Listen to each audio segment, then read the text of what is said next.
እንደ ጾታችን ሁሉ ሴት ልጅና የወንድ ልጅ የፍቅር ቋንቋዎች ይለያያሉ። በዛሬው ፕሮግራሜ ላይ እንዴት ነው የፍቅር አጋርሽን አሊያም ባለቤትሽን በፍቅር ልቡን መግዛት የምትችው? ፍቅረኛሽንም ከሆነ እንዴት ነው ፍቅረኛሽ ባንቺ እረፍት፣ ሰላም፣ መረጋጋት አሊያም ባለበት የፍቅር ግንኙነት ላይ ደስተኛ እንዲሆን ማድረግ የምትችው በሚሉት ሐሳብ ላይ አሪፍ ቆይታ እናደርጋለን። ያው እስከኔ ጋር ብትሆኑ እጅግ በጣም አሪፍ ሐሳቦችን ታገኙበታላችሁ። ሰላም ጤና ይስጥልኝ ውድ የማርቲው ቤተሰቦች እንዴት ናችሁ? እኔ ፈጣሪ አምላክ የተመሰገነ ይሁን። እናንተም በያላችሁበት ሰላማችሁ ይብዛልኝ እያልኩ ዛሬ ቀጥታ ሴት ልጅ ብልሃተኛ ነች ይባላል። ያናቷን እንዴት ነው ፍቅረኛዋን አሊያም ባሏን በፍቅር መግዛት የምትችለው የሚሉትን ሐሳቦች የማነሳላችሁ ይሆናል። ከዚህ ጋር ተያይዞ ደግሞ ወንዶች ምን አይነት ቋንቋን ቢሰሙ ነው ለልባቸው ቅርብ የሚሆነው ወይም ወንዶችን በወንድኛ ቋንቋቸው ሊረዱ የሚገቧቸውን የፍቅር አሰጣጥ እንዴት ልንሰጣቸው እንችላለን ለሚሉት ለሴቶች እጅግ በጣም አሪፍ የሚጠቅም ቲፕ ነው ማለት ነው። ከኔ ጋር እስከመጨረሻ ድረስ ብትሆኑ ብዙ ትጠቀሙበታላችሁ ብዬ አምናለሁ። በመጀመሪያ ደረጃ እንግዲህ ሴት ልጅ ልናውቀውና ልንረዳው የሚገባ ነገር ፍቅረኛሽ አሊያም ባለቤትሽ የራሱ የሆነ ጊዜ እንዲኖረው መፍቀድ መቻል አለብን። አንዳንዴ ባላችን አሊያም ፍቅረኛችን ከኛ ጋር ብቻ እንዲሆን ከኛ ውጪ ሌላ ህይወት እንዳይኖረው አይነት እንፈልጋለን። ያ ግን ትክክል አይደለም።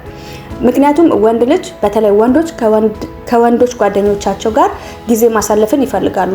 ከጓደኛ ሊለያይ ቢችልም ያ የፍቅር አጋርሽ አሊያም የባለቤትሽ ጓደኛ ለባለቤትሽ ለዓላማው ጋር ወይም ደግሞ ስለሚሰራው ስራ መነጋገር የሚችሉና በመልካም ጎን ከሆነ ያ ጓደኛው ያላቸው ግንኙነት በዛ ደረጃ አይተሽ አላ አይደለ ከከሌ ብለው የሚያስበልጡት ጓደኛ አላቸውና ያንን ከተረዳሽና ግንኙነታቸው ወይም ይሄ ያላቸው ቦንድ አሪፍና ፖዚቲቭሊ ከሆነ ለስራ ራስን ለመለወጥ አንድም በሌላ መንገድ ብቻ ያኛው ጓደኛው መልካም ሆኖ ካገኘሽው ከዛ ሰው ጋር ቢወጣ ቢገባ ሻይ ቡና ቢሉ እንዳውም ያለውን ዕውቀት መረዳት ደግሞ ለዛኛው ሼር በማድረግ ያላቸው ግንኙነት አዲስ ነገር መፍጠር ሊችል ይሆናል ማለት ነው። ስለዚህ በቢዝነሱ ሊሆን ይችላል፣ በሚሰራው ስራ፣ በሐሳቡ ብቻ ፊውቸር ላይ አንድ የሚያደርጋቸው ነገርና ፖዚቲቭ የሆነ ነገር ከሆነ ከዛ ጓደኛው ጋር የሚያገናኘው ያንን ነገር ልታቂና ልትረጂ ይገባል። ግን ይሄ በማይጠቅም ሁኔታ ከስራ ወጥቶ ለመጠጣት ከሆነ ወይም ይሄ ያልሆነ አይነት ባዶ የሆኑ ነገሮችን ለማድረግ ከሆነ ያ ልትቆጪውና ከዛ ነገሩ እንዲሰበሰብ ብታደርጊው እጅግ መልካም ነው። ከዛ በተቃራኒ ከሆነና ከጓደኞቹ ጋር አዳዲስ ነገሮችን ማድረግ የሚፈልጉና አላ አይደለ ንቁ መሆናቸውን ካወቅሽ ያ ጓደኛው ለባለቤትሽ አሊያም ለፍቅረኛሽ በብዙ አንግል ሊያግዘው እንደሚችል ካወቅሽ የሆነ ይሄ ስፔስ የሚባለውን ነገር ብትሰጪው እጅግ በጣም መልካም ነውና ልንረዳቸው የሚገባው ነገር ወንድ ልጅ ከጓደኛው ጋር ጊዜ ማሳለፍን ይፈልጋልና ጊዜ የሚያሳልፍበትን መንገድና ከዛኛው ጓደኛው ጋር ያለውን ቦንድ መንገዱንና የተገናኙበትን ነገር ነው መለየት ያለብሽ። ባድ ከሆነ ያ ነገር ማስቆም አለብሽ። ግን ፖዚቲቭ በሆነ መንገድ ከሆነ እንዲቀጥሉና በርታ ማለት ነው ያለብሽ ማለት ነው። ምክንያቱም እኛ ሰዎች መልካም ከሆኑ ሰዎች ጋር ግንኙነት ባለን ቁጥር ከነኛ ሰዎች የተሻለ ከህይወት ልምዳቸው ሊሆን ይችላል ካወቁት ከተማሩት ነገሮችን የመማርና ከነሱ ያገኘናቸውን ነገሮች ለህይወታችን ግባት እናደርጋቸዋለን ማለት ነውና ሰዎች ብዙ ጊዜ ከኛ ከተሻሉ ሰዎች ጋር በመንውልበት ሰዓት ይሄ ኦቬስ ነው ሰዎች አለመለወጥ ወይም ደግሞ ከዛ አብረው ከሚውሉት ሰው ጋር ልምድና ዕውቀትን አለመቅሰም አይችሉምና ይሄንን ነገር ሴቶች ትኩረት አድርገን ብንረዳው እጅግ ባላችን ደስተኛ ይሆናል ማለት ነው። ስለዚህ ባልሽ ከጓደኞቹ ጋር አሊያም ደግሞ ከሰዎች ጋር ግንኙነት እንዲኖረው ብትፈቅጂ እጅግ በጣም መልካም ነው ማለት ነው። ሌላ ነገር ደግሞ እኛ ሴቶች ለፍቅረኛችን አሊያም ለባለቤታችን አንዳንድ ነገሮች ላይ ያስማሙን ይችላሉ። ያው ይሄ የህይወት አንዱ አካል ነውና በዛን ሰዓት ባልሽ ላይ ነገሮችን ያለስማማሽን ነገር በመጮ ሳይሆን ቀዝቀዝ ብለሽ ተናዶ ከሆነ በዛን ሰዓት አንቺም ኃይለ ቃል ተሞልተሽ ያንን ነገር ማለት የለብሽም።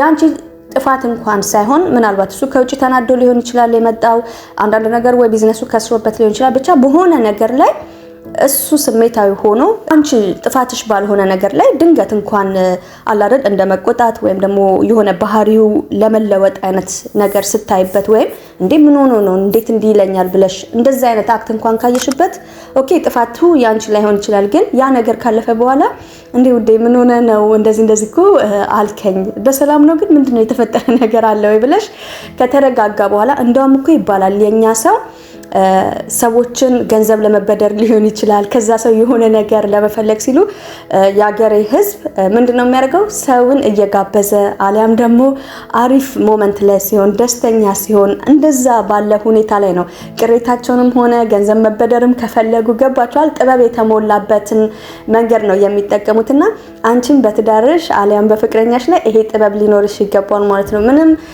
አንቺ ባላሰብሽው ነገር እንኳን በዛ ደረጃ ስሜታዊ ሆኖ ያልሆነ ነገር ተናግሮሽ ከሆነ ጎበዝና ንቁ ሴት ከሆንሽ አብረሽ ከሱ ጋር አንድ ሁለት ማለት የለብሽም። እንዴ ምን ሆኖ ነው ብለሽ አንቺ ንቁ መሆን መቻል አለብሽ ማለት ነው። ምክንያቱም ወንድ ልጅ ያው ከውጪ ከብዙ ሰው ጋር ይገናኛል። በስራው ታሰሪው አስቀይሞት ሊሆን ይችላል፣ ወይም ያልጠበቀው ነገር ብቻ ገጥሞት ሊሆን ይችላል። ወንዶች ደግሞ በስሜት እንደ ሴት ልጅ አይደሉም፣ ባይ ኔቸር ነው ብዬ ነው ማምነውና የሆነ ቶሎ ቱግ የማለት ነገር አለባቸውና አንቺ ደግሞ እንደ ሴት ልጅ ለስለስ ያለች ነች አይደል? ነገሮችን ከብዙ አንግል ማየት ስለምትጀር ይሄን ጥበብሽን በመጠቀም ቢቆጣሽ ወይም ደግሞ የሆነ ነገር እንኳን ቢልሽ ያልጠበቅሽ ነገር ቢገጥምሽ ከተረጋጋ በኋላ ወይ እራት ላይ ስትሆኑ ሊሆን ይችላል፣ ወይ ሙቪ ያያችሁ ሊሆን ይችላል፣ ወይ ያ ነገሩ ካለፈለት በኋላ ወይ እሱም እኮ ምን ሆኜ ነው ብሎ የይቅርታ ልብ ሊኖረው ይችላል። እንዴ ውዴ ለምንድን ነው እንደዚህ ያልኩሽ ሊልም ሊችል ይሆናል። ገብቶሻል አይደል?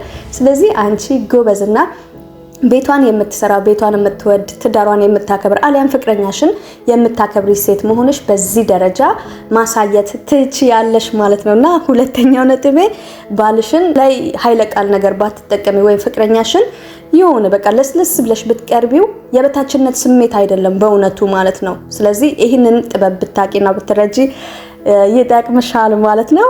ሌላኛውና ሶስተኛው ነጥቤ ደግሞ ወንድ ልጅ ያው ይሄንንም ሐሳብ በተደጋጋሚ ከዚህ በፊት ማንስቻለሁ መከበርን ይፈልጋል ማለት ነው። ያው ሴት ልጅ መወደዷ እንደምትወደድ ሲነገራት እጅግ በጣም ፍቅርን በዛ መንገድ ትረዳዋለች። ወንድ ልጅም ደግሞ ከምንም በላይ ስታከብሪው በትህትና ስታናግሪው አላ አይደለ እነኚህን ነገሮች በጣም ነው ግራብ የሚያደርገው ወንድ ልጅ ማለት ነውና ይሄንን የወንድን ፍቅርን የሚረዳበትን ቋንቋ ካወቅሽና ከተረዳሽ ወንድሽን በዛ ደረጃ እንደፈለግሽ ማድረግ ትቻለሽ እንደፈለግሽ ማለት ነው። ስለዚህ እኛ ሴቶች ነቅተን እነኚህ ነገሮችን ብንረዳ እጅግ በጣም የኛ የሆነው ፍቅረኛችን አሊያም ባለቤታችንን ከእጃችን መዳፍ እንዳይወጣ ሁሉ ማድረግ እንችላለንና ወንድ ልጅ በዛ ደረጃ ውስብስብ የሆነ ፍጡር አይደለም። ስለዚህ ይሄንን ለመረዳት ደግሞ እነኚህን የመሳሰሉ ሐሳቦችን እያጋራሁሽ ነው ማለት ነው። ስለዚህ ይሄንን ልናውቅና ልንረዳ ይገባል።